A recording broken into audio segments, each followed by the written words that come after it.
Hello friend, this is bridge और आज हम लोग करेंगे एनसीईआरटी पे आधारित बायोलॉजी के विटामिन्स नामक चैप्टर को, जिसमें हम लोग अलग अलग प्रकार के पोषक पदार्थ वगैरह को देखेंगे और हमारे एग्ज़ाम से रिलेटेड जितने भी कंटेंट है उस पर करेंगे बात।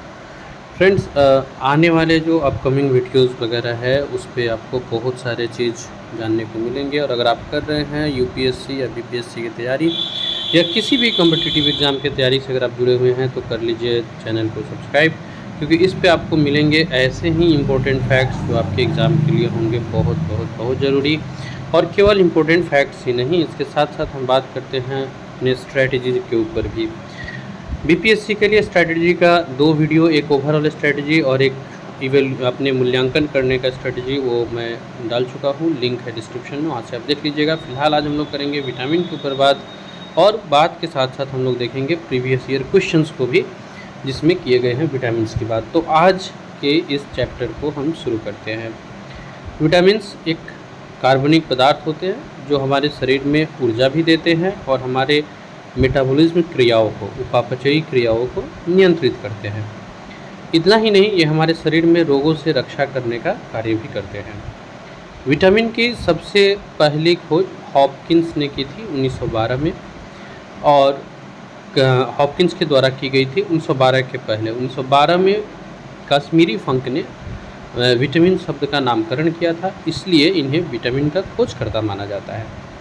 हम जो भोजन करते हैं फ्रेंड्स, उसमें न्यूट्रिएंट्स का होना बहुत आवश्यक होता है, और जिस भोजन का हम सेवन करते हैं उसमें अनेक रासायनिक तत्व होते हैं। उन्हीं रासायनिक तत्वों में से एक होता है विटामिन्स। विटामिन्स की खोज हॉपकिंस ने की थी, बहुत इम्पोर्टेंट क्वेश्चंस है, लेकिन 1912 में इसका नाम काश्मीरी फंक ने रखा, इसलिए इसको विटामिन का खोजकर्ता काश्मीरी फंक को कहा जाता है। हमारे शरीर में लगभग 13 विटामिन की आवश्यकता होती है, और इस वीडियो में हम लोग उन्हीं विटामिन और उनसे जुड़े इम्पोर्टेंट फैक्ट्स को करने वाले हैं। फ्रेंड्स, कई सारे दुविधा रहते हैं हमारे मन में प्रिपरेशन को लेकर के, तो जो हमारा अगला स्ट्रेटेजिक वीडियो आ रहा है वो दुविधा को लेकर के ही है। उस वीडियो को मिस मत कीजिएगा, आप कर लीजिए चैनल को सब्सक्राइब, और उस वीडियो पे हम लोग सारे दुविधाओं को क्लियर करेंगे। फिलहाल हम लोग इस वीडियो में आते हैं अपने अगले स्लाइड्स के ऊपर, और अगले स्लाइड्स से हम लोग इम्पोर्टेंट कंटेंट्स आपके साथ शेयर करेंगे उसके ऊपर बात। जो भी आपको लगता है इम्पोर्टेंट आप उसका स्क्रीनशॉट कर ले, जैसे कि हमारे शरीर में लगभग 13 विटामिन होते हैं, किसने नामकरण दिया था, इत्यादि। स्क्रीनशॉट्स लेने से आपके पास एक डिजिटल नोट्स बन जाएगा, और साथ ही साथ आप नोट्स को रिटन फॉर्म में भी बना सकते हैं। Vitamin A, B complex, C, D, E, K इत्यादि है। घुलनशीलता के आधार पर विटामिन को 2 भागों में बांटा गया है। विटामिन का ये जो बी से लेकर के B12 तक का जो याद करने का ट्रिक है, ये अभी आप स्क्रीन पर देख रहे थे, इसके ऊपर भी हम लोग चर्चा करेंगे। फिलहाल आते हैं, विटामिन 2 प्रकार के होते हैं, एक जल में घुलनशील और एक वसा में घुलनशील। तो जो जल में घुलनशील होते हैं वो होते हैं विटामिन बी और सी, ये जल में इजीली घुलनशील हो जाते हैं। तो वाटर को याद रखेगा WBC, ठीक है, वाटर में घुलने वाले WBC। वसा में घुलने वाले ADEK, तो वसा में कीड़ा रहता है, ऐसे आप याद कर सकते हैं KEDA, यानी वसा में घुलनशील का जब बात आएगा तो हो जाएगा विटामिन A, D, E और K। तो ये 2 आपको याद रखने हैं, इंपॉर्टेंट फैक्ट्स है ये। जल में घुलनशील होते हैं विटामिन बी और सी, और वसा की बात की जाए तो वसा में घुलनशील होते हैं विटामिन A, D, E और K। तो ये हैं हमारे विटामिन्स के जो 2 पार्ट होते हैं, वो जल में घुलनशील और वसा में घुलनशील। अब आते हैं हम लोग आगे अपने नेक्स्ट स्लाइड पे, और विटामिन्स से जुड़े हम लोग इम्पोर्टेंट फैक्ट्स को देखते हैं। फ्रेंड्स, मैं बात कर रहा था आपके साथ कि जो डाउट्स होते हैं हमारे प्रिपरेशंस के दौरान, उन दुविधा को लेकर के अगला वीडियो आ रहा है। उसमें बहुत हद तक आपके सारी, बहुत हद तक नहीं, यूँ कहा जाए कि आपके सारी दुविधाओं का अंत होगा। वो स्ट्रेटेजिकली वीडियो ज़रूर देखिएगा अगर आप बीपीएससी की तैयारी कर रहे हैं। और इसके बाद हम एनसीईआरटी कितना महत्वपूर्ण है ये भी आपको दिखाएंगे। एनसीईआरटी के प्रीवियस ईयर किस क्लास और किस चैप्टर से बने हैं सब्जेक्ट, इसके ऊपर भी हम करने वाले हैं चर्चा। यानी एनसीईआरटी का जो अगला वीडियो आएगा वो बहुत प्रीसियस वीडियो होने वाला है, जिसमें हम लोग चर्चा करेंगे एनसीईआरटी के किस क्लास के किस चैप्टर से कौन से क्वेश्चंस बनाए गए थे किस एग्ज़ाम के लिए। स्ट्रिक्टली बेस्ड होगा एनसीईआरटी के ऊपर, और वो बोथ हिंदी और इंग्लिश दोनों लैंग्वेज में होगा। तो आप उसे ज़रूर ज़रूर ज़रूर से देखिएगा। आते हैं फ्रेंड हम अपने नेक्स्ट स्लाइड की तरफ, और अगले स्लाइड में हम लोग विटामिन से जुड़े कुछ इंपॉर्टेंट फैक्ट्स को देखते हैं। लेकिन इसके पहले आप चैनल को सब्सक्राइब कर लीजिए, और ये 2 वीडियो आप मिस मत कीजिएगा। इसके पहले की जो स्ट्रेटेजिकल वीडियो रही है उसके लिंक इस वीडियो में दिए गए हैं। सो जल में घुलनशील और वसा में घुलनशील 2 हम लोगों ने विटामिन पढ़ा। जो जल में घुलनशील विटामिन होता है इसे प्रतिदिन भोजन के रूप में लेते हैं हम लोग, और ये मूत्र के रूप में शरीर से बाहर निकल जाते हैं। हमारे शरीर में ये ज़्यादा देर तक रहते नहीं हैं। विटामिन बी और सी हमारे शरीर में ज़्यादा देर तक नहीं रहते हैं। जो वसा में घुलनशील होते हैं विटामिन ए, डी, ई और के, ये फैटी टिश्यूज़ के अंदर यानी वशीय ऊतकों के अंदर संचित हो जाते हैं, और ये हमारे शरीर में बहुत दिनों तक रहते हैं, महीनों तक रह सकते हैं। तो विटामिन बी और सी को आप अस्थायी विटामिन के रूप में देख सकते हैं, जबकि ए, डी, ई और के को आप अस्थायी के रूप में देख सकते हैं। तो घुलनशीलता के आधार पर जो 2 प्रकार के विटामिन थे, जल में घुलनशील बी और सी, ये टेम्प्रोरी होते हैं, हमारे शरीर से बाहर आ जाते हैं। जो वसा में घुलनशील होते हैं ए, डी, ई के, ये शरीर में रहते हैं, क्योंकि ये वशीय ऊतकों में, अर्थात जो हमारा फैटी टिश्यू होता है वहाँ पे ये संचित हो जाता है, और ये हमारे शरीर के अंदर फिर बहुत दिनों तक रहता है। एक ट्रिक है विटामिन के केमिकल नेम को याद करने की। रत एक टॉफ़ी, ए, बी, सी, डी, ई के। ए रथ का र केमिकल नेम हो जाएगा रेटिनॉल। बी थ, रथ का थ आ गया बी के पास, केमिकल नेम हो गया थायमिन। सी ए हो गया ट्रिक के अनुसार रथ एक ए आ गया, और विटामिन सी का केमिकल नेम हो गया एस्कॉर्बिक एसिड। डी सिलसिलेवार आप करेंगे, रथ एक टॉफ़ी तो क आ जाएगा, और इसका केमिकल नेम होगा कैल्सीफेरोल। ई टॉफ़ी का टॉ आ जाएगा, केमिकल नेम होगा टोकोफेरोल। के टॉफ़ी का फी आ जाएगा, और नाम हो जाएगा फिलोक्विनोन। यानी vitamin A, B, C, D, E K. Trick है रथ एक टॉफ़ी, केमिकल नेम हो गया retinol, thiamine, ascorbic acid, calciferol, tocopherol, phylloquinone. एक एक करके इसको हम लोग देखते हैं। A retinol, B thiamine, C ascorbic acid, vitamin D calciferol, और वन ट्रिक से याद रखिएगा विटामिन ई टोकोफेरोल, और विटामिन के हो जाएगा आपको फिलोक्विनिन। फिर आगे चल करके विटामिन बी के अलग अलग पार्ट्स होते हैं, उसको भी हम लोग देखेंगे। फिलहाल ये आपका याद हो गया होगा। ट्रिक याद रखिएगा, रथ एक टॉफ़ी, विटामिन ए से के तक। बी के जो सब पार्ट्स होते हैं उनको आप नहीं कीजिएगा, केवल ए से के तक आप आएंगे तो रथ एक टॉफ़ी इस से आपका ये कंप्लीट हो जाएगा। अगले हम लोग आते हैं स्लाइड्स पे। अब विटामिन बी के जो पार्ट्स होते हैं B1, B2, B3, B5, B6, B7, B9, B12, पहले तो ये ध्यान रखिएगा 1, 2, 3 है, फिर 4 नहीं है, 5, 6, 7 है, फिर 8 नहीं है, 9 है, फिर 10, 11 नहीं है, यानी 4, 8, 10, 11 ये नहीं है। ट्रिक है थोड़ा न्यू पेंट पर बायो फंसा, थोड़ा न्यू पेंट पर बायो फंसा। B1 जो थोड़ा का थो आ रहा है तो B1 हो गया थायमिन के लिए। ट्रिक एक बार याद रखिएगा, केवल B1 से B12 तक के विटामिन के लिए, B4 के लिए कोई नाम नहीं है, B8 नहीं है, B10, 11 नहीं है, यानी B1, B2, B3, B5, B6, B7, B9, B12। B1 थो हो जाएगा थायमिन, B2 रा हो जाएगा राइबोफ्लेविन, B3 न्यू हो जाएगा निकोटिनेमाइड या नियोसिन, B5 पेंट पेंटोथेनिक अम्ल, B6 पर पायरिडॉक्सिन अम्ल pyridoxine, B7 biotin, B9 Fosse folic acid folic अम्ल, और B12 सासे साइनोकोबाल्मिन। याद करने के लिए ट्रिक B1 से लेकर के B12 तक का थोड़ा न्यू पेंट पर बायो फंसा।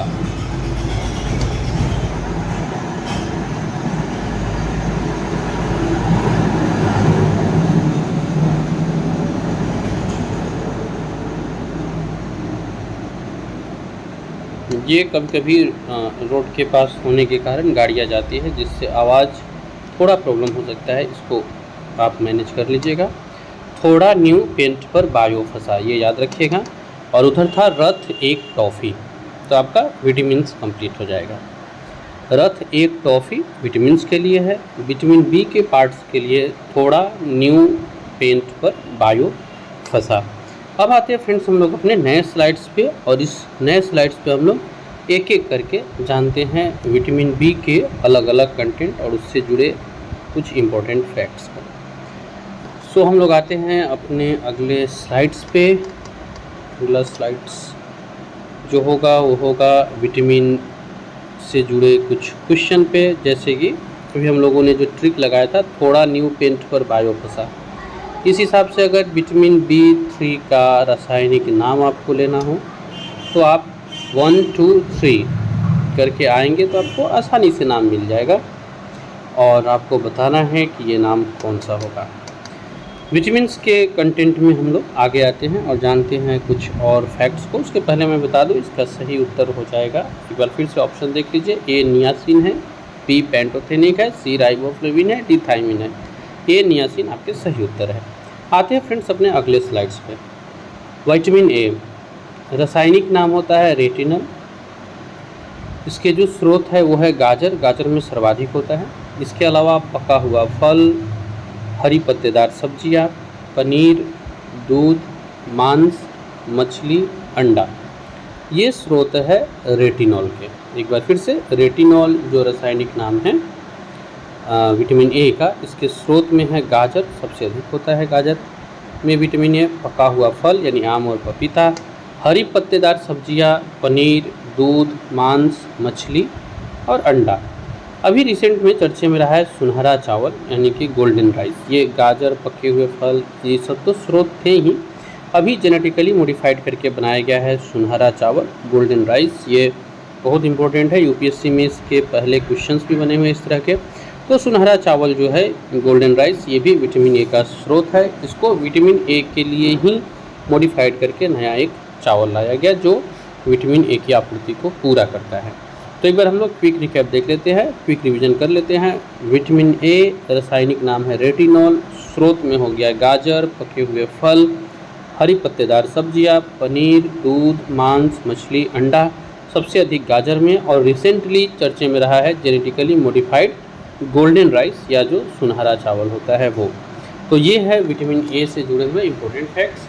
हम लोग आते हैं, हम लोग आगे बढ़ेंगे अपने अगले स्लाइड्स पे। इसके पहले मैं एक बार फिर से रिमाइंड कर दूँ एनसीईआरटी कितना इम्पोर्टेंट है और उसमें एनसीईआरटी से किस ईयर क्या क्वेश्चंस बने हैं, चैप्टर और क्लास वाइज। इसको कराने वाला हूँ मैं बहुत जल्द आपके अगले वीडियो में। आते हैं अगले स्लाइड्स पे। विटामिन ए जो है वो इसकी कमी से होने वाली बीमारियों को देखा जाए तो एक तो रतौंधी है, जिसमें व्यक्ति को सूर्यास्त के बाद दिखना कम हो जाता है। जैसे जब सनलाइट चली जाती है तो सूर्यास्त के दौरान उनकी जो आई साइट्स होती है वो बहुत अच्छी नहीं होती है, दिखना ही लगभग ऑलमोस्ट बंद हो जाता है। अगला होता है जीरोपथैल्मिया, जीरोपथैल्मिया, इसमें आंखें ड्राई हो जाती है। ये विटामिन ए की कमी के कारण होते हैं। तो विटामिन ए की कमी से होने वाले दो रोग हैं, नाइट ब्लाइंडनेस और जीरोपथैल्मिया। नाइट ब्लाइंडनेस को रतौंधी बोलते हैं। इस बीमारी में व्यक्ति को सूर्यास्त के बाद दिखना कम हो जाता है, और जीरोपथैल्मिया में आंखें जो है वो ड्राई हो जाती है, शुष्क हो जाती है। तो ये है विटामिन ए से जुड़े हुए कुछ इंपॉर्टेंट फैक्ट्स जो आप याद कर लेंगे। तो जहाँ मैं बात कर रहा था फ्रेंड्स की जो एनसीईआरटी लेकर के आ रहा हूँ, पहले तो ये होता है कि एनसीईआरटी ज़रूरी है क्या, अगर है तो किस तरह से ज़रूरी है, तो ये आप उस वीडियो में देख पाएंगे कि एनसीईआरटी कितना महत्वपूर्ण रहा है हम लोग के एग्ज़ाम्स के लिए। और अच्छी बात यह है कि वो इंग्लिश और हिंदी दोनों मोड में होगा, क्वेश्चंस इंग्लिश में भी आएगा, और पूरे हम लोग डिटेल्स में उस पर चर्चा करेंगे। इवन हम लोग चर्चा करेंगे कि किस चैप्टर के, किस क्लास के किस चैप्टर से किस स्टेट पीसीएस या यूपीएससी में क्वेश्चंस बनाए गए थे और किस तरह के क्वेश्चंस जनरली एनसीईआरटी से बनाते हैं, इस पे भी आपका ध्यान जाएगा। अब आते हैं हम लोग अपने अगले स्लाइड्स पे, जो है विटामिन सी को लेकर। इसका रासायनिक नाम आप जानते हैं, स्कॉर्बिक अम्ल होता है। स्रोत में सबसे बेहतर होता है आंवला, फिर खट्टे फलों में पाया जाता है जैसे कि नींबू, संतरा, इमली इत्यादि। घाव भरने वाला विटामिन भी इसे कहा जाता है क्योंकि ये बहुत तेज़ी से रिकवरी कराता है घाव वगैरह को, इसलिए इसे घाव भरने वाला विटामिन भी कहते हैं। एक बार फिर से, विटामिन सी रासायनिक नाम होता है स्कॉर्बिक एसिड, स्कॉर्बिक अम्ल। स्रोत में आंवला सबसे बेहतर स्रोत माना जाता है विटामिन सी का। खट्टे फलों में नींबू, संतरा, इमली, अमरूद, नारंगी, पपीता जैसे फलों में ये पाए जाते हैं। इसे घाव भरने वाला विटामिन भी कहते हैं और ये रोग प्रतिरोधक क्षमता को भी बढ़ाती है, तो घाव भरने वाला विटामिन भी इसे कहा जाता है। यह है विटामिन सी से जुड़े हुए इम्पोर्टेंट फैक्ट्स। अब आते हैं हम लोग अपने अगले स्लाइड्स की तरफ। अगले स्लाइड्स पर हम लोग बढ़ेंगे विटामिन से ही जुड़े हुए महत्वपूर्ण स्लाइड्स पर। उसके पहले एनसीईआरटी के उपयोगिता के बारे में तो आप जानेंगे ही उस वीडियो में, क्वेश्चंस वगैरह भी आप जानेंगे। और इसके अलावा हम लोग एक और वीडियो लेकर आने का कोशिश कर रहे हैं जो टेस्ट सीरीज कैसा हो, किस तरह का हो, उसके ऊपर चर्चा करेंगे। लेकिन फ़िलहाल 2 वीडियो आपके लिए आ रहा है। एक तो स्ट्रैटेजी के लिए दुविधा क्या क्या है उसके ऊपर एक वीडियो आ रहा है, और दूसरा एनसीईआरटी इम्पोर्टेंट है तो कितना इम्पोर्टेंट है और किस तरह से क्वेश्चन किए गए हैं।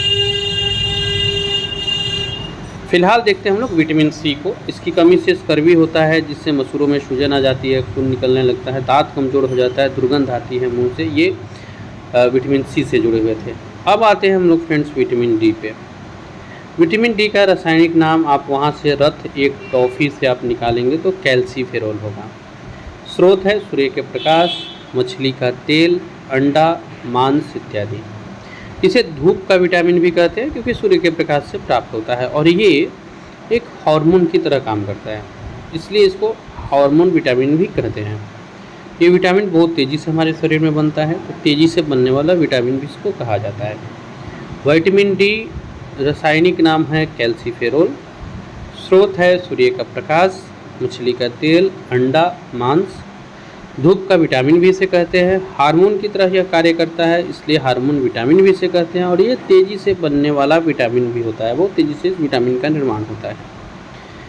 तो ये है विटामिन डी।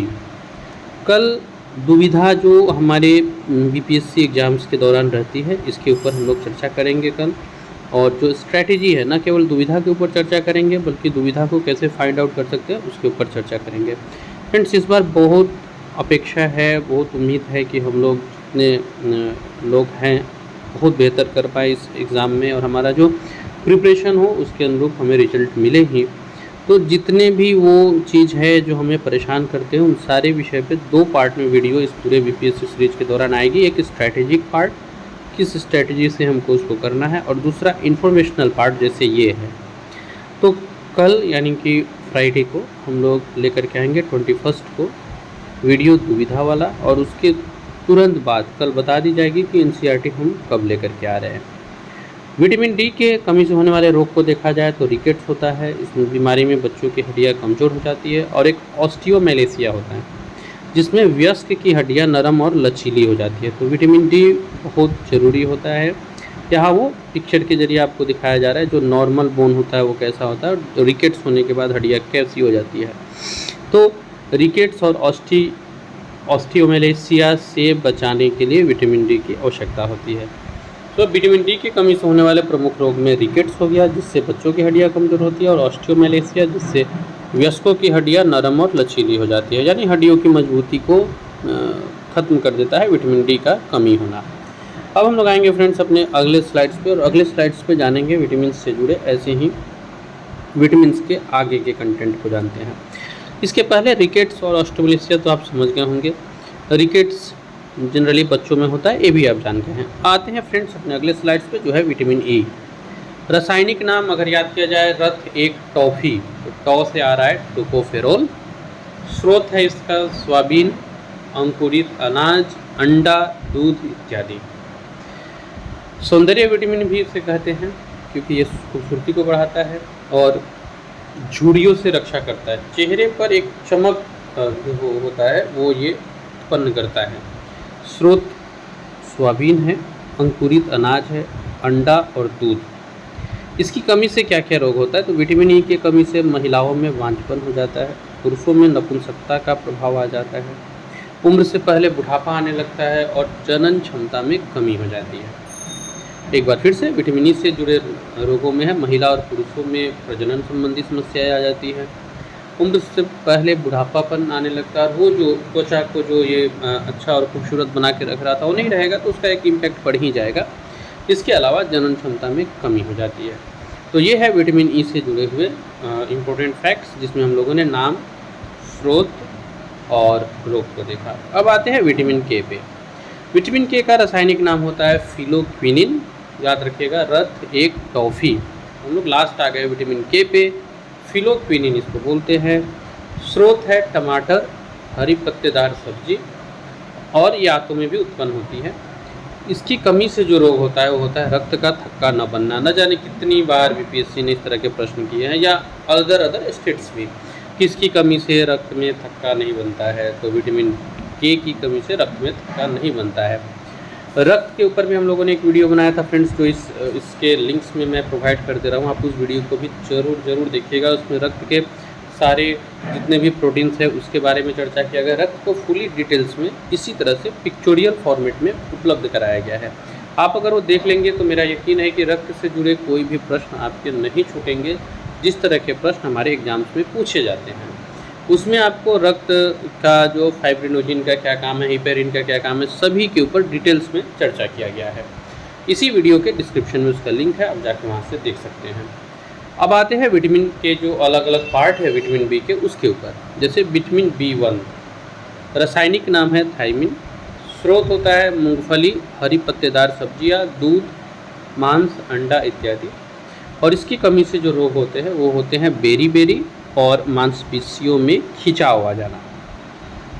हम लोगों ने इसके लिए भी, विटामिन बी के लिए भी एक ट्रिक बनाया था, आपको याद होगा, तो उस हिसाब से आप चलेंगे तो रासायनिक नाम विटामिन B1 का थायमिन होगा। 1 2 3 हम लोगों ने देखा था, 4 का फिर गैप था, 5 6 इस तरह से हम लोगों ने किया था। तो रासायनिक नाम है थायमिन। स्रोत है मूंगफली, हरी पत्तेदार सब्जियां, दूध, मांस, अंडा इत्यादि। इसकी कमी से जो रोग होता है वो होता है बेरी रोग, मांसपेशियों में खिंचाव आना। तो ये है विटामिन B1 का रासायनिक नाम, स्रोत और इसके कमी से होने वाले रोग। हम लोग आएंगे विटामिन के अगले पार्ट में, विटामिन B2। तो आप अगर वो ट्रिक याद रखे हैं विटामिन बी के सारे पार्ट्स के नाम का, तो विटामिन B2 का रासायनिक नाम आपको याद आ जाएगा, राइबोफ्लेविन है। स्रोत होता है केला, हरी पत्तेदार सब्जियां, दूध, मांस, अंडा इत्यादि। कमी से रोग होते हैं जीभ संक्रमित हो जाती है, अर्थात जीभ पर छाले पड़ जाते हैं, त्वचा एवं होठ का फटना, किलोसिसिस रोग ये हो जाता है विटामिन B2 के कमी से। एक बार फिर से रासायनिक नाम है राइबोफ्लेविन। स्रोत है केला, हरी पत्तेदार सब्जियां, दूध, मांस, अंडा इत्यादि। कमी से जो रोग होता है वो होता है जीभ का संक्रमित हो जाना, जीभ पे जो छाले पड़ जाते हैं वो, त्वचा और होठ का फटना। आते हैं विटामिन B3 पे। रासायनिक नाम नियोसिन है, इसको निकोटिनेमाइड भी कहा जाता है। स्रोत है मूंगफली, हरी पत्तेदार सब्जियां, दूध, मांस, अंडा इत्यादि। इसकी कमी से जो रोग होते हैं वो होते हैं पेलाग्रा, और इसको 4D सिंड्रोम भी कहा जाता है। 4D सिंड्रोम क्यों? क्योंकि ये 4D को कवर करते हैं। जैसे D4 डायरिया, दस्त लग जाता है। D4 डिमेंशिया, जिसमें मानसिक विकृति और मंदबुद्धि की स्थिति हो जाती है। फिर डर्माटिसिस, त्वचा में सूजन और खुजली, और देत का भी कारण ये हो सकता है। अंत में मृत्यु भी हो सकती है इससे। एक बार फिर से इस 4D को देख लेते हैं, डायरिया, डिमेंटिया, डर्मेटिटिस और देत। ये 4D के इसके सिंड्रोम है। रासायनिक नेम है निकोटिनेमाइड या नियोसिन। अब आते हैं हम लोग विटामिन B3 के आगे। हम लोग पढ़े थे कि विटामिन B4 होता नहीं है, तो उसको हम लोग स्किप करेंगे, विटामिन B5 पे आएंगे। ये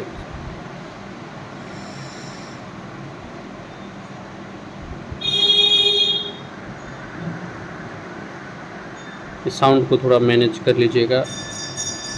आते हैं विटामिन B5 पे। रासायनिक नाम होता है पेंटोथेनिक अम्ल। स्रोत में होता है टमाटर, मूंगफली, दूध, मांस इत्यादि। विटामिन B5 का रासायनिक नाम होता है पैंटोथेनिक एसिड या पैंटोथेनिक अम्ल। स्रोत होता है टमाटर, मूंगफली, दूध, मांस इत्यादि। इसकी कमी से रोग होता है बाल सफ़ेद हो जाते हैं और बुद्धि मंद हो जाती है। बाल का सफ़ेद होना और मंद बुद्धि होना। एक बार फिर से, विटामिन B5 रासायनिक नाम है पैंटोथेनिक अम्ल। स्रोत है टमाटर, मूंगफली, दूध, मांस इत्यादि। विटामिन B5 की कमी से होने वाले रोग है बाल का सफ़ेद होना और बुद्धि की कमी होना, मंद बुद्धि होना। विटामिन B6 इसका रासायनिक नाम होता है पायरिडॉक्सिन। स्रोत है मांस, अनाज, बादाम, सब्जियां। कमी से होने वाले रोग है अनीमिया और त्वचा का रोग। विटामिन B6 का रासायनिक नाम है पायरिडॉक्सिन। स्रोत है मांस, अनाज, बादाम, सब्जियां। इसके कमी से कौन से रोग होते हैं? तो अनीमिया जो ब्लड की कमी वाली है और त्वचा का रोग होता है। तो ये हम लोग याद रखेंगे विटामिन B6 से जुड़े इंपॉर्टेंट फैक्ट्स। लोग आते हैं अगले स्लाइड्स पे, जो है विटामिन B7। रासायनिक नाम होता है बायोटिन। स्रोत होता है मांस, अंडा, दूध, सब्जी। विटामिन H के नाम से भी इसे जाना जाता है और इसके कमी से जो रोग होता है वो होता है लकवा, शरीर में दर्द होना, बालों का गिरना। एक बार फिर से हम लोग इसको कर लेते हैं। विटामिन B7 का रासायनिक नाम है बायोटिन। स्रोत है मांस, अंडा, दूध और सब्जियां और इसे विटामिन H के नाम से भी जाना जाता है। इसकी कमी से होने वाले रोग है लकवा, शरीर में दर्द होना और बालों का गिर जाना। तो ये विटामिन B के प्रकार में हम लोग B1, 2, 3 देन 5, 6, 7। फिर विटामिन 8 नहीं होता है, तो हम लोग अब इसमें आगे आएंगे और अगले स्लाइड्स में देखेंगे विटामिन B के नेक्स्ट पार्ट को। फिलहाल क्विकली कर लेते हैं रिवीजन। विटामिन B7 रासायनिक नाम बायोटिन, स्रोत मांस, अंडा, दूध। अब आते हैं विटामिन 9 पे। रासायनिक नेम होता है इसका फॉलिक एसिड या फॉलिक अम्ल। स्रोत है दाल, सब्जी और अंडा, इसमें पाया जाता है। अनीमिया और पेचिस रोग इसकी कमी से हो जाती है। इसकी कमी से होने वाले रोग हैं अनीमिया और पेचिस रोग। रासायनिक नाम है फॉलिक एसिड या फॉलिक अम्ल। स्रोत हैं दाल, सब्जी और अंडा। कमी से होने वाला रोग है अनीमिया और पेचिस रोग। तो ये है विटामिन B9। क्विकली कर लेते हैं रिवीजन। रासायनिक नेम है फॉलिक अम्ल या फॉलिक एसिड। स्रोत है दाल, सब्जी और अंडा। अनीमिया और पेचिस रोग इसकी कमी से होते हैं। अब आते हैं विटामिन B12 पर। रासायनिक नाम है साइनोकोबालामिन। विटामिन B12 का रासायनिक नाम है साइनोकोबालामिन। स्रोत है दूध, मांस, अंडा और पनीर, यहाँ से ये प्राप्त होता है। कोबाल्ट एक खनिज लवण है। कोबाल्ट को लेकर के खैर क्वेश्चंस भी किए गए। इसको विटामिन B12 के नाम से या विटामिन B12 के एक महत्वपूर्ण घटक के रूप में इसे जाना जाता है। और इसकी कमी से जो रोग होता है वो होता है अनीमिया और पांडु रोग। यानी विटामिन B12 की कमी से अनीमिया और पांडु रोग हो सकता है। इसको पूरा किया जाता है, इसके स्रोत के रूप में है दूध, मांस, अंडा, पनीर। एक बार कर लेते हैं क्विक रिवीजन। विटामिन B12 रासायनिक नाम है साइनोकोबालामिन। स्रोत है दूध, मांस, अंडा, पनीर। कोबाल्ट एक खनिज लवण है जो विटामिन B12 का महत्वपूर्ण घटक है और इसकी कमी से होने वाले रोग है अनीमिया और पांडु रोग। अब आते हैं फ्रेंड्स हम लोग अपने अगले स्लाइड्स पे, जो विटामिन्स के सारे जो हम लोगों ने कंटेंट्स को अभी पढ़ा, पहले ए से लेकर के तक विटामिन्स और उसके बाद B के अलग अलग पार्ट्स को, इन पे आधारित प्रीवियस ईयर के कुछ क्वेश्चंस को हम लोग देखेंगे।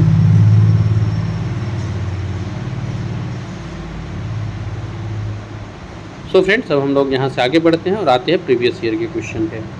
सबसे पहला क्वेश्चन है विटामिन शब्द किस वैज्ञानिक ने दिया? तो इसका सही उत्तर आपको बताना है। ए मेंटली, बी का सी फंक, न्यूटन या वाटसन। इसके पहले मैं आपको बता दूं फ्रेंड्स कि आप ये ऐप जो साइट में दिखाया जा रहा है, आप इस ऐप को डाउनलोड करके अगर आप यहाँ से कर रहे हैं BPSC की तैयारी, तो ये ऐप आपके लिए होने वाला है बहुत बहुत बहुत इम्पोर्टेंट। इसका भी डिस्क्रिप्शन में लिंक अवेलेबल है, आप इस ऐप को डाउनलोड कर लीजिए। और यहाँ से आप इस ऐप को जब देखेंगे ना फ्रेंड्स, तो आपको इसके अंदर मॉक टेस्ट मिलेंगे जो BPSC 69वीं के लिए बहुत आप यूँ कह सकते हैं कि सर्वश्रेष्ठ मॉक टेस्ट है। यहाँ पे आपको न केवल कंटेंट बेहतर मिलेगा, बल्कि ये उस फॉर्मेट में मिलेगा जिस फॉर्मेट में हम बैठ करके एग्ज़ाम देते हैं। यानी कि 5 ऑप्शन है जिसमें 3 जेन्युइन है, 1 से अधिक नन। तो आप इस तरह से इस ऐप का लाभ उठा सकते हैं। प्ले स्टोर पे ये अवेलेबल है। ब्रिज सिविल सर्विस क्लासेस करके आप वहाँ से डाउनलोड कर सकते हैं और डिस्क्रिप्शन में भी लिंक अवेलेबल है, तो आप यहाँ से भी डाउनलोड कर सकते हैं और इसके फ्री मॉक टेस्ट को देकर आप अपनी तैयारी कर सकते हैं। पहला है विटामिन शब्द किस वैज्ञानिक ने दिया था? सी फंक ने दिया था। कौन सा विटामिन जल में घुलनशील होता है? हम लोगों ने पढ़ा था अभी। इसमें पूछ रहा है विटामिन बी, सी दोनों, इनमें से कोई नहीं। मध्य प्रदेश पुलिस 2021 का प्रश्न है ये। तो हम लोगों ने देखा था विटामिन बी और सी WBC से हम लोगों ने पढ़ा था, ये दोनों ही जल में घुलनशील होता है। नींबू में कौन सा विटामिन पाया जाता है? ग्रुप डी 2022 का क्वेश्चन है ये। तो ऑप्शन है vitamin A, vitamin B, vitamin C और विटामिन डी। तो सही उत्तर हो जाएगा विटामिन सी। ऐसा है फ्रेंड्स कि आपको लग रहा होगा कि हम लोग ग्रुप डी का या फिर MP पुलिस का इस तरह का प्रश्न क्यों सोल्व कर रहे हैं, क्योंकि BPSC के जो क्वेश्चंस होते हैं वो जनरली साइंस के क्वेश्चंस इन्हीं सब लेवल्स के होते हैं, तो इसलिए ये सब प्रीवियस ईयर में आ जाता है। और दूसरा बात है फ्रेंड कि हम लोग पूरे के पूरे कंटेंट को कवर कर लिए हैं, तो अब कहीं का भी क्वेश्चन हो वो हम अटेम्प्ट कर पा रहे हैं कि नहीं, ये भी देखना होता है। आते हैं क्वेश्चन पे। विटामिन सी का रासायनिक नाम क्या है? Retinol, ascorbic acid, calciferol, tocopherol. तो हम जानते हैं स्कॉर्बिक एसिड। नेक्स्ट क्वेश्चन है रतौंधी किस विटामिन के कमी से होता है? ये TSSSB 2019 का क्वेश्चन है। Vitamin A, B, C, D। तो सही उत्तर होगा विटामिन A, यानी कि ऑप्शन A सही उत्तर हो जाएगा। रतौंधी विटामिन A की कमी से होता है। अगला क्वेश्चन है एयरफोर्स के ग्रुप Y 2021 के क्वेश्चन से। तो रतौंधी का तो क्लियर हो गया, विटामिन A है। अब आते हैं हम लोग एयरफोर्स ग्रुप Y 2021 के क्वेश्चन से। नपुंसकता या बंध्यता ये किस विटामिन के कारण होता है? A, K, E, D। सही उत्तर हो जाएगा friends C number, vitamin E, यानी विटामिन E की कमी से ये होता है।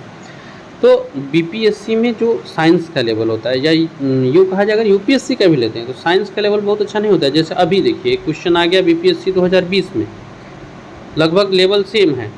पैलेग्रा निम्न में से किस की कमी के कारण होता है? नियासिन, विटामिन B5, राइबोफ्लेविन और विटामिन B2। तो ये आपको दो केमिकल्स के नेम दे दिए और ये विटामिन के जो दो पार्ट है उसका नाम दिया हुआ है। तो BPSC 2020 का एक क्वेश्चन है। लगभग आप देख पा रहे हैं कि लेवल्स एक ही हैं। तो साइंस के बारे में मैं ऐसा कह रहा हूँ, सारे सब्जेक्ट्स के बारे में नहीं। साइंस का जो लेवल होता है वो BPSC में लगभग पैरेलल एक ही होता है जो आदर्श एग्जाम का होता है। आते हैं, करते हैं सोल्व इस क्वेश्चन को। तो पैलेग्रा रोग जो है वो किसकी कमी के कारण होता है? तो ये ऑप्शन है आपको नियासिन, विटामिन B5, राइबोफ्लेविन और विटामिन B2। इसमें से आपको सही उत्तर को चुनना है। तो हम लोगों ने अभी वीडियो करते समय किया था कि इसका ये नियासिन की कमी से होता है, ये आपका सही उत्तर होगा। विटामिन सी का सबसे अच्छा स्रोत क्या है? MP टीचर एलिजिबिलिटी टेस्ट 2022 के प्रश्न है, सही उत्तर होगा C आंवला। स्कर्वी रोग किस विटामिन की कमी के कारण होता है? SSC GD 2019 का क्वेश्चन है, इसका भी सही उत्तर हो जाएगा विटामिन C। स्कर्वी रोग किस विटामिन के कमी के कारण होता है? तो विटामिन C के कमी के कारण होता है स्कर्वी रोग, जो SSC GD 2019 में पूछे गए हैं। अब आते हैं हम लोग इसके कुछ और अन्य क्वेश्चन को कर लेते हैं सोल्व, जो पूछे गए हैं केवल विटामिन पे ही आधारित प्रश्न। अगला क्वेश्चन है मनुष्यों द्वारा मूत्र में आमतौर पर उत्सर्जित होने वाला विटामिन कौन सा है? UP PCS 2021। मैंने बताया था ना कि सारे आप स्टेट लेवल्स के देखेंगे ना, या साइंस के जो क्वेश्चंस होते हैं हमारे एग्जाम में वो लगभग यही स्तर रहता है। तो मनुष्यों द्वारा मूत्र में आमतौर पर उत्सर्जित हो जाता है विटामिन C। हम लोग पढ़े थे कि जो जल में घुलनशील होता है विटामिन B और C, ये मूत्र के द्वारा उत्सर्जित होता है, अस्थायी विटामिन के रूप में भी जाना जाता है। किस विटामिन की कमी के कारण बच्चों के अंगों की अस्थियां मुड़ जाती है? ये भी UP SSC का ही क्वेश्चन है, 2019 में उत्तर प्रदेश SSC का क्वेश्चन है 2019 का। सही उत्तर होगा विटामिन D। विटामिन B12 का रासायनिक नाम क्या है? अब इसके लिए हम लोगों ने अलग अलग दो ट्रिक किया था, आपको याद होगा। अगर वो ट्रिक याद है तो आप इसे कर सकते हैं। विटामिन B12 का रासायनिक नाम क्या है? SSC MTS का क्वेश्चन है 2021 का। ऑप्शन है साइनोकोबाल्मिन, थायमिन, राइबोफ्लोविन और इनमें से कोई नहीं। तो सही उत्तर होगा साइनोकोबाल्मिन। आज के लिए फ्रेंड यही है। आशा करता हूँ कि वीडियो आपको अच्छा लगा होगा। फिर मिलते हैं